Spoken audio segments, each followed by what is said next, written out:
Kartavya goes out looking for a friend to have a lunch together.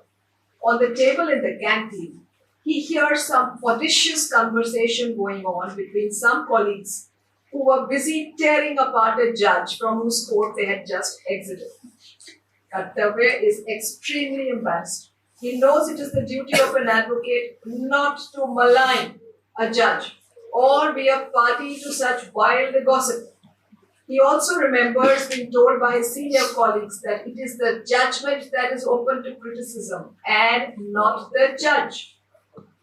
Kartavya is equally shocked at some scandal mongering being indulged in by some other members of the bar in respect of a lady colleague.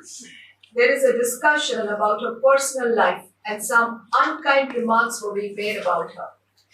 He and his friends keep quiet and diplomatically move away from the table to sit elsewhere and have their lunch.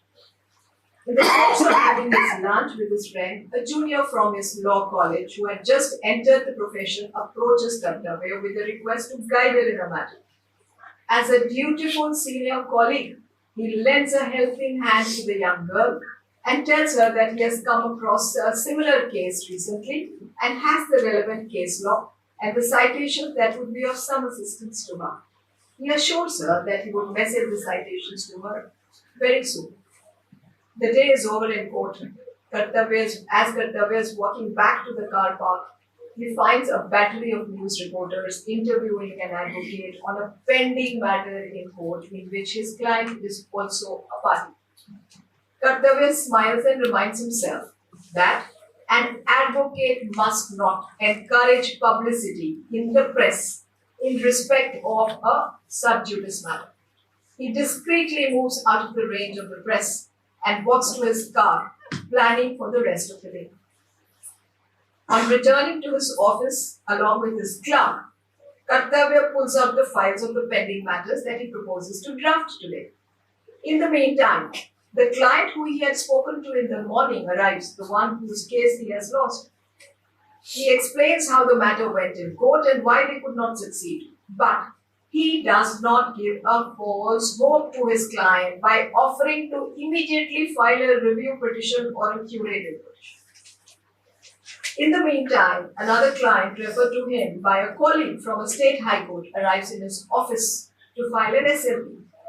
This is a crafty client. He starts by asking Kartavya if he could manage the bench. And if he could not, could he approach a distant cousin of the presiding judge and engage him to avoid that bench? Kartavya roundly ticks off the client. He knows that a responsible member of the legal fraternity should not encourage any such discussion and should nip any such conversation in the bud. He also knows that it is unethical to exhibit familiarity with a judge or engage an advocate with the sole idea of avoiding a particular bench. On being reprimanded, the client starts discussing his case on merits. Kartavya notices that there is something that his client is hiding from him. He slowly breaks down the barrier to make him more comfortable, to enable him to open up. After all, the advocate is like the doctor, and he is in a position to give proper advice only if he is apprised of all the relevant facts of the case. Kartavya assures his client that the conversation between them is privileged and will always remain confidential. Section 126 of the MPs. When he realizes that instead of entering into a prolonged litigation, it will be in the interest of his client to opt for one of the ADRs like mediation, which may bear quick results. Kartavya takes the pains to explain the entire process to the client from A to Z and persuades him to go in for mediation in the first instance. After convincing the client and obtaining specific instructions from him, he proceeds to draft an application. In the meantime, he calls out to his clerk and tells him to remind him of the last date for getting registered with the Supreme Court Mediation Center for undergoing the training of a mediator. He realizes the fact that mediation is an important tool and if he were to hone his skills as a mediator, it would add a feather in his cap. Stopping here for a moment, while Kartavya is still drafting that application, I must tell you that an advocate who is a mediator has a different set of skills, separate rules of ethics of neutrality and confidentiality. Unlike a lawyer who is expected to argue his client's case to the hilt, a mediator must carefully listen to the parties and develop the ability to help them come up with a win-win solution for both sides. The underlying aim of mediation is to help parties overcome negative human values through an amicable dispute resolution, which will buy peace and bring harmony in their relationship.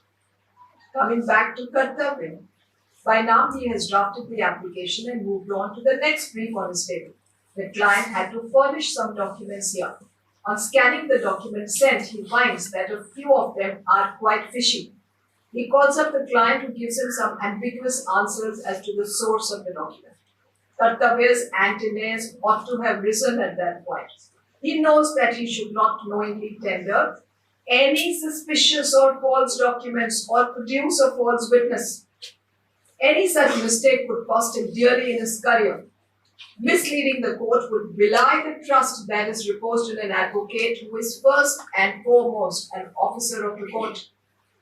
Once the confidence in an advocate is shaken, his reputation can get seriously tarnished.